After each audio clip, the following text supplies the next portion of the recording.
morning students, welcome in online class, 8th class.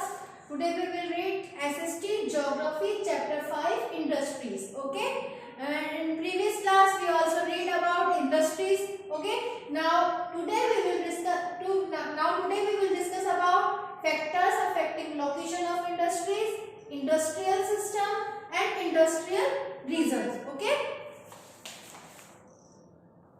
let us discuss factors affecting locations and industries. And in previous class we also read classifications of industry कि हम classification of industries के बारे में read कर चुके हैं. Now today we will कि if affecting factors affecting location and industry कि कौन से factors हैं जो industries के areas को या industrial को affect करते हैं या उनके ऊपर उसका effect पड़ता है. Okay, the factors affecting the location of industries are the availability of raw material, land, water, labor, power, capital, transport and market.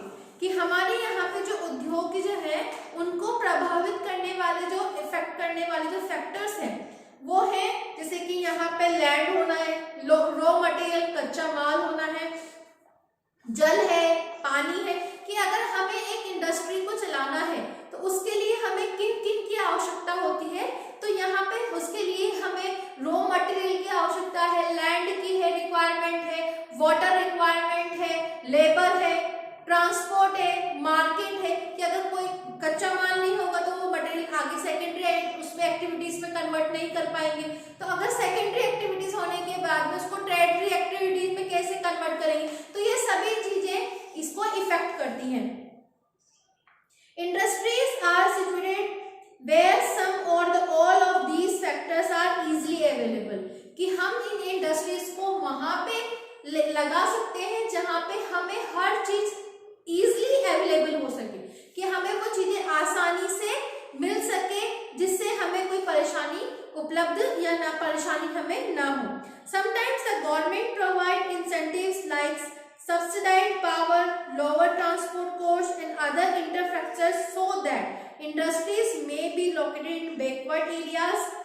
कि हम कभी कभी सरकार जो होती है, हमारी गवर्नमेंट जो होती है वो कम दाम पर, इट मीन्स उसको लो प्राइस में वहां पे इलेक्ट्रिसिटी मिल सके या उनको लेबर मिल सके. तो वो ऐसी जगहों पे जहां पे उनको कम अमाउंट में उनको खर्च करना पड़े और उसको प्रॉफिट ज्यादा, तो ऐसी जगह पे वो बैकवर्ड एरियाज में कम, जहां कम संरचना जिससे कि उसको काम करने के लिए इंडस्ट्रीज को वहां पे वो लगाते हैं. Industrialisations often leads to develop and growth of town and city. कि इंडस्ट्रियलाइजेशंस जो है वो यहाँ पे टाउन्स एंड विलेजेस जो है, सिटीज है, इनको क्या होता है वहां पे डेवलपमेंट एंड ग्रोथ, इनकी उन्नति के लिए भी ये यहाँ पे औद्योगिक इंडस्ट्रियलाइजेशंस के कारण ही यहाँ पे इन सब में ग्रोथ होती है, उनमें डेवलपमेंट आता है. Okay, now next topic is industrial system. कि इंडस्ट्रियल सिस्टम क्या है, औद्योगिक तंत्र क्या है. An industrial system consist of the inputs, process and outputs. कि इंडस्ट्रियल जो है कि किसी भी वर्क को अगर हम कंप्लीट करते हैं तो वो वर्क कंप्लीट करने के लिए पहले हमें उसमें इनपुट देना पड़ता है, फिर वो आउटपुट में कन्वर्ट होके इनपुट्स पे उसमें एक प्रोसेस होता है, फिर वो प्रोसेस पूरा होने के बाद में वो आउटपुट में हम लोगों के पास में आता है.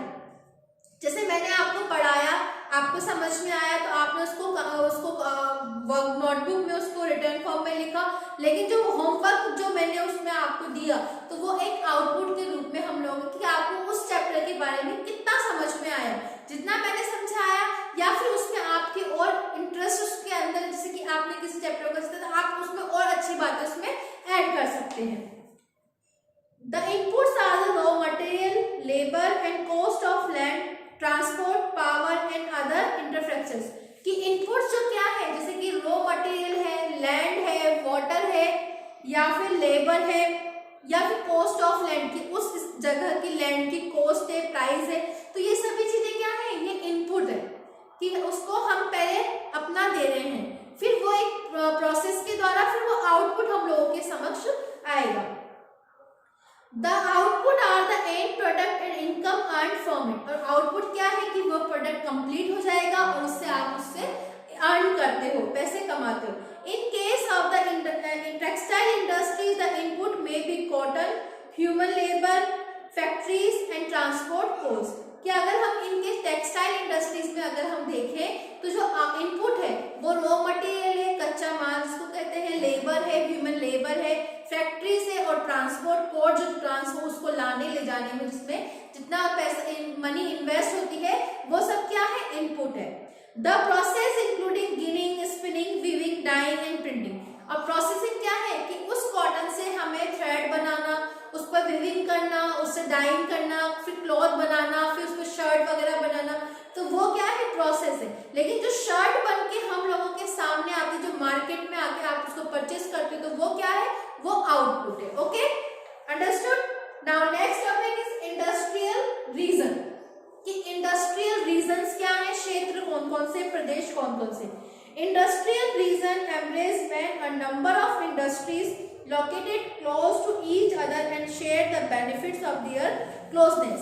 कि इंडस्ट्रियल जो रीजन क्षेत्र है, जब इंडस्ट्रियल रीजन तब होता है जब यहाँ पे कई तरह के when a number of industry, कि यहाँ पे कई तरह के उद्योग जो है एक क्लोज टू ईच अदर, कि वो एक दूसरे से जुड़े होते हैं, and share the benefits of their closeness, और अपने प्रॉफिट को वो शेयर भी करते हैं। Major industry regions of the world are eastern, northern America, western and central Europe. कि मेजर इंडस्ट्री विश्व के प्रमुख औद्योगिक इंडस्ट्री हैं वो है ईस्टर्न नॉर्थन अमेरिका में है, and western and central Europe में, ईस्टर्न यूरोप में एंड ईस्टर्न एशिया में ज्यादा है। The major industry region tend to be located in the temperate areas near seaports and especially near coal field। कि industry जो भारत में, जो इंडिया में जो अलग इंडस्ट्रीज रीजन्स हैं वो भी लोकेटेड मुंबई, मतलब उनको हमारे एरियाज में समुद्र के पास में, या फिर जहाँ पे कोल की माइंस हैं वहाँ पे अधिकतर वहाँ देखने को मिलते हैं। इंडिया है सेवरल इंडस्ट्री रीजन। इंडिया में बहुत सारे औद्योगिक हैं region like Mumbai Pune cluster, Mumbai Pune समूह, बेंगलोर तमिल रीजन, बेंगलोर तमिल क्षेत्र, Hooghly region, Ahmedabad, Baroda region, Chota Nagpur industry belt, Visakhapatnam, Guntur belt, Gurgaon, Delhi Meerut region and Kollam, Thiruvananthapuram industry cluster. कि इन क्षेत्रों के आसपास यहाँ पे बिग इंडस्ट्रीज का निर्माण हुआ है जो आज भी बहुत फेमस है। Okay, you clear your topic? Okay, you must have understood कि I repeat again, factors affecting location of industries. कि इंडस्ट्रीज को इफेक्ट करने वाले कौन कौन से फैक्टर्स हैं, जैसे कि लैंड है, रॉ मटेरियल, लेबर है, लैंड ऑफ कॉस्ट है, और ट्रांसपोर्ट है, मार्केट है, तो वो फैक्टर्स हमारे इंडस्ट्रियलाइजेशन को इफेक्ट करते हैं। Now next is industrial system. कि इंडस्ट्रियल सिस्टम जो है बेसिकली उस पर डिपेंड करता है इनपुट, प्रोसेस एंड आउटपुट्स। कि इनपुट्स क्या है, प्रोसेस क्या है एंड आउटपुट्स हमें क्या मिलता है। Now next is industrial region. कि इंडस्ट्रियल क्षेत्र कौन कौन से जहां से हम इनको इंडस्ट्रीज को चलाने का काम करते हैं। Okay, thank you, have a nice day.